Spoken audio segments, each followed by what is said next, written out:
नमस्कार सगळ्यांना, श्री स्वामी समर्थ. पुन्हा एकदा तुम्हा सर्वांचं आपल्या नवीन व्हिडिओमध्ये स्वागत आहे.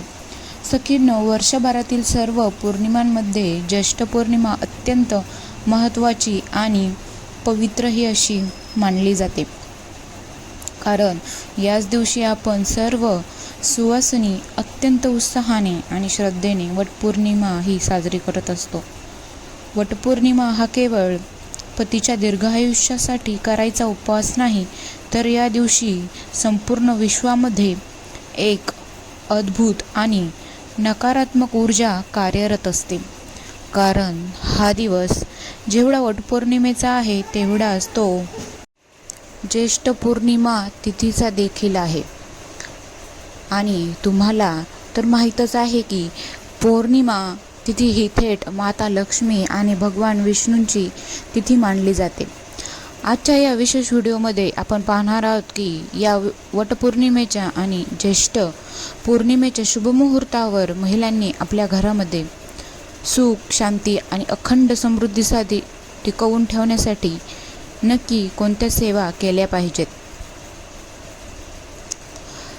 तसेच घरात आलेली गरिबी, आर्थिक चणचण, कर्जाचा डोंगर किंवा नोकरी व्यवसायामधील आर्थिक अडचणी दूर करण्यासाठी मुख्य दरवाजावर कोणत्या ठिकाणी आणि कसे एक स्वस्तिक काढायचे आहे याबद्दलची सविस्तर माहिती आज आपण घेणार आहोत. हा उपाय अतिशय छोटा आहे, पण याचे लाभ तुमच्या आयुष्यात चमत्कारिक बदल घडवून आणू शकतात.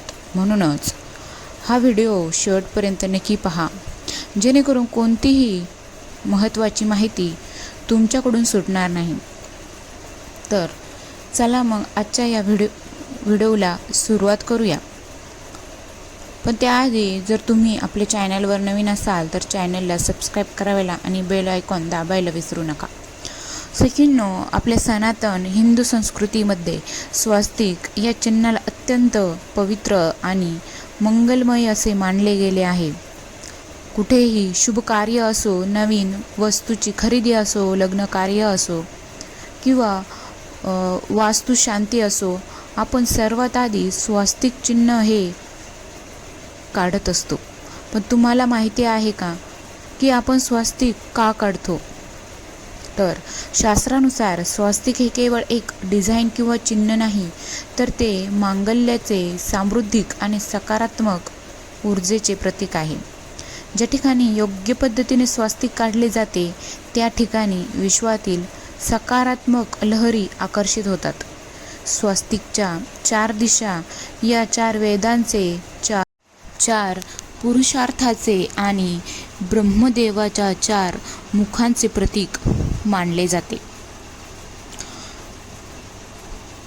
वटपौर्णिमेच्या दिवशी दिवसभरामध्ये महिलांनो, तुम्हाला जेव्हा वेळ मिळेल तेव्हा तुम्ही तुमच्या मुख्य दरवाजावर हे स्वस्तिक चिन्ह नक्की काढायचे आहे.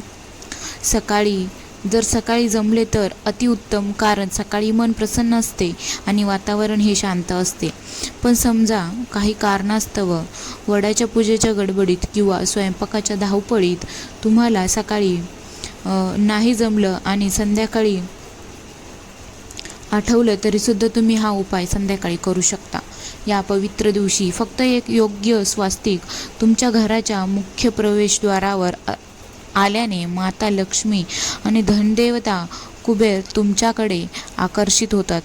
जर तुमच्या घरात आर्थिक संकट असेल, कर्जाचा डोंगर झाला असेल किंवा तुम्ही खूप कष्ट करूनही घरात पैसा टिकत नसेल, तर हे स्वस्तिक तुमच्या नशिबाची साथ मिळवून देण्यासाठी अत्यंत मदत करते.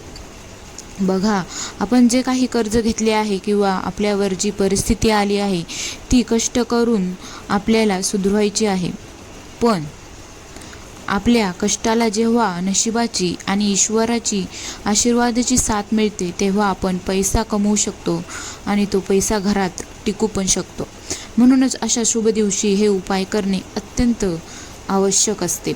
आता आपण पाहूया की वटपौर्णिमेच्या दिवशी म्हणजेच ज्येष्ठ पौर्णिमेला सकाळी उठल्यावर आपल्याला काय काय करायचे आहेत. या दिवशी महिलांनी सकाळी शक्य तितक्या लवकर उठायचे आहे. पौर्णिमेच्या दिवशी घरात अजिबात उशिरापर्यंत झोपू राहू नका. सकाळी उठल्यावर घरात कचरा कुडा न ठेवता घर स्वच्छ झाडून पुसून घ्या. सकाळी उठल्या अगदी आंघोळीच्या आधी देखील तुम्ही हा उपाय करू शकता. तुम्हाला एका तांब्याच्या तांब्यामध्ये स्वच्छ पाणी घ्यायचे आहे आणि ते पाणी आपल्या घराच्या मुख्य दरवाजाच्या उंबरठ्यावर शिंपडायचे आहे. रात्रीच्या वेळी आपल्या घराच्या दाराबाहेर नकारात्मक ऊर्जा येऊन थांबलेली असते. सकाळी उठून जेव्हा आपण उंबरठ्यावर तांब्याच्या पात्रात पाणी शिंपडतो तेव्हा ती नकारात्मक ऊर्जा तिथून निघून जाते. कारण पौर्णिमा तिथी ही माता लक्ष्मीची तिथी आहे आणि लक्ष्मीचा प्रवेश घरात व्हावा असे जर वाटत असेल तर आधी घरातील नकारात्मकता घालवणे गरजेचे आहे. उंबरठ्यावर पाणी शिंपडल्यानंतर स्वतःची अंघोळ स्वच्छ करून घ्यावी. अंघोळ झाल्यानंतर पुन्हा तांब्यामध्ये स्वच्छ पाणी घ्यावे. त्यात थोडे अक्षदा आणि लाल फूल टाकून उगवत्या सूर्याला अर्घ्य द्यावे आणि नमस्कार करावा. यामुळे शरीरात आणि मनात एक वेगळीच ऊर्जा निर्माण होते. अंघोळ झाल्यानंतर घराचा उंबरठा स्वच्छ कापडाने पुसून घ्यावा. त्यानंतर एका वाटीमध्ये थोडी हळद घ्यायची आणि त्यात अगदी थोडेसे गोमूत्र मिसळायचे आहे. जर गोमूत्र नसेल तर तुम्ही साधी पाणी किंवा गंगाजल वापरू शकता. या हळदीच्या पेस्टने आपल्या घराच्या संपूर्ण उंबरठ्याला छान लेपन करायचे आहे. हळद ही अँटीबॅक्टेरियल आहेच, पण ती माता लक्ष्मी आणि भगवान विष्णूंना अत्यंत प्रिय आहे. हळदीच्या लेपनामुळे घरात कोणतीही वाईट नजर, करणी, बाधा किंवा इडापिडा प्रवेश करत नाही. आता वळूयात आपल्या आजच्या मुख्य उपायाकडे आणि तो म्हणजे मुख्य दरवाजावर स्वस्तिक काढणे. उंबरठ्याला हळदीचे लेपन केल्यानंतर तुम्हाला घराच्या मुख्य प्रवेशद्वारावर किंवा सेफ्टी डोअर असेल तर त्यावर स्वस्तिक काढायचे आहे. स्वस्तिक काढण्यासाठी लागणारे साहित्य: शुद्ध हळद आणि कुंकू, गाईचे शुद्ध तूप 4 ते 5 थेंब. एका छोट्या वाटीत हळद आणि कुंकू एकत्र मिक्स करा. त्यानंतर त्यामध्ये गाईच्या तुपाचे काही थेंब टाकून त्याची छान पेस्ट ही तयार करून घ्या. आता पेस्टने तुम्हाला मुख्य दरवाजाच्या मध्यभागी किंवा वरच्या बाजूला स्वस्तिक हे व्यवस्थित छान असे काढून घ्यायचे आहे. स्वस्तिक काढताना खालील नियम तंतोतंत पाळा. स्वस्तिक कधीही वाकडे तिकडे किंवा चुकीच्या पद्धतीने काढू नका. अनेक लोक घाईघाईत कशाही रेषा ओढतात आणि स्वस्तिक हे पूर्ण करतात. वाकडे स्वस्तिक काढल्याने घरामध्ये नकारात्मकता वाढू शकते आणि त्याचे वाईट परिणाम देखील होऊ शकतात. रेषा एकमेकांना छेदू नयेत. पारंपरिक पद्धत शास्त्रानुसार स्वस्तिक काढताना मधल्या रेषा एकमेकांना कट न करता 4 बाजूंनी जोडून मध्यभागी एकत्र आणल्या जातात. 4 बिंदू देणे अनिवार्य. स्वस्तिकच्या 4 कोपऱ्यामध्ये 4 थेंब किंवा बिंदू नक्की द्या. या 4 बिंदूंशिवाय स्वस्तिक अपूर्ण मानले जाते. बाजूला 2 सरळ रेषा ओढणे. स्वस्तिक काढून झाल्यानंतर त्याच्या दोन्ही बाजूंना 2 उभ्या सरळ रेषा काढाव्यात. या रेषांना रिद्धिसिद्धी आणि शुभलाभ त्याचे प्रतीक मानले जाते. हे स्वस्तिक स्पष्ट आणि सुंदर दिसले पाहिजे. जर तुम्हाला रोज काढणे शक्य नसेल तर दर अमावस्या आणि पौर्णिमेला जुने स्वस्तिक स्वच्छ पुसून त्या ठिकाणी नव्याने हळद, कुंकू आणि गाईच्या तुपाचे स्वस्तिक हे नक्की काढावे. या एका छोट्या उपायामुळे घरातील नकारात्मक ऊर्जा कायमची पळून जाते. घरातील सदस्यांची रखडलेली प्रगती पुन्हा सुरू होते आणि नोकरी व्यवसायात येणाऱ्या अडचणीसुद्धा दूर होतात. सखींनो, स्वस्तिक काढण्यासोबतच ज्येष्ठ पौर्णिमेपासून तुम्ही काही अत्यंत प्रभावी सेवांची सुरुवात करू शकता, ज्या तुमच्या आयुष्याचे सोने करू शकतात. घरातील गरिबी घालवण्यासाठी आणि सुख समृद्धीसाठी सत्यनारायण पूजा ही सर्वात उत्तम मानली जाते. जर तुम्ही या ज्येष्ठ पौर्णिमेपासून संकल्प करून दर पौर्णिमेला घरात सत्यनारायण पूजा करायला ही सुरुवात केली तर आयुष्यभरात तुमच्या घरामध्ये 12 सत्यनारायण पूजा पूर्ण होतील. ही पूजा अगदी मोठी किंवा खर्चिक नसावी. आपल्या स्वामी समर्थांच्या केंद्रामध्ये किंवा पूजेच्या दुकानात सत्यनारायण पूजा विधीचे छोटेसे पुस्तक मिळते. त्या पुस्तकात अगदी 1 ते 1.5 पानात घरासाठी सोपी पूजा दिली असते.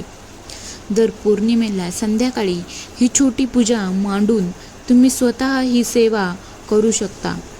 मी स्वतः देखील सलग 12 पौर्णिमा ही सेवा केली आहे आणि मला त्याचे अत्यंत सकारात्मक आणि अद्भुत अनुभव आले आहे.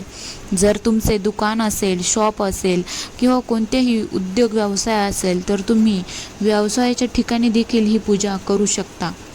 श्रीयंत्र हे साक्षात माता लक्ष्मीचे रूप मानले जाते. जर तुमच्या घरामध्ये श्रीयंत्र नसेल तर या वटपौर्णिमेच्या किंवा ज्येष्ठ पौर्णिमेच्या शुभ मुहूर्तावर तुम्ही तुमच्या देवघरात श्रीयंत्राची स्थापना नक्की करा. श्रीयंत्र हे ब्रह्मांडीय ऊर्जा आकर्षित करण्याचे सर्वात मोठे माध्यम आहे. पौर्णिमेच्या रात्री चंद्र पूर्ण गोलाकार असतो आणि त्याच्यातून अत्यंत सात्विक आणि सकारात्मक लहरी पृथ्वीवर येत असतात. म्हणूनच संध्याकाळी किंवा रात्री चंद्राचे दर्शन घेऊन चंद्राला हळदी कुंकू अक्षता अर्पण करावेत. एका छोट्या पात्रात थोडे दूध आणि साखर घेऊन चंद्राला अर्घ्य द्यावे आणि मनोभावे नमस्कार करावा. यामुळे मनाला शांतता लाभते आणि घरातील मानसिक क्लेश हे सुद्धा दूर होतात. तर सखींनो, कष्ट तर आपल्याला करायचंच आहेत. अनेकदा आपण फक्त झोपून राहतो आणि तासनतास सेवा करतो, तर याला काही अर्थ नाही. कर्म आणि कष्ट असताना आपल्या कर्माला भाग्याची साथ मिळावी, नशिबाची गोडी मिळावी म्हणून या छोट्या छोट्या धार्मिक सेवा नियम पाळायचे असतात. आणि या वटपौर्णिमेला वडाच्या झाडाची पूजा करून आपल्या पतीला दीर्घायुष्य मागाच, पण सोबतच आपल्या घराच्या मुख्य दरवाजावर हे हळद कुंकवाचे स्वस्तिक काढून माता लक्ष्मीला देखील आपल्या घरात येण्याचे आमंत्रण नक्की द्या. मला पूर्ण विश्वास आहे की ही माहिती तुम्हाला अत्यंत उपयोगी पडेल. हा उपाय तुम्ही स्वतः नक्की करा आणि तुमचे अनुभव मला कमेंट बॉक्समध्ये लिहून नक्की कळवा. तर कशी वाटली आजची ही माहिती मला नक्की कमेंट बॉक्समध्ये सांगा आणि आवडल्यास व्हिडिओला लाईक, शेअर अँड सबस्क्राईब करायला विसरू नका. धन्यवाद. श्री स्वामी समर्थ.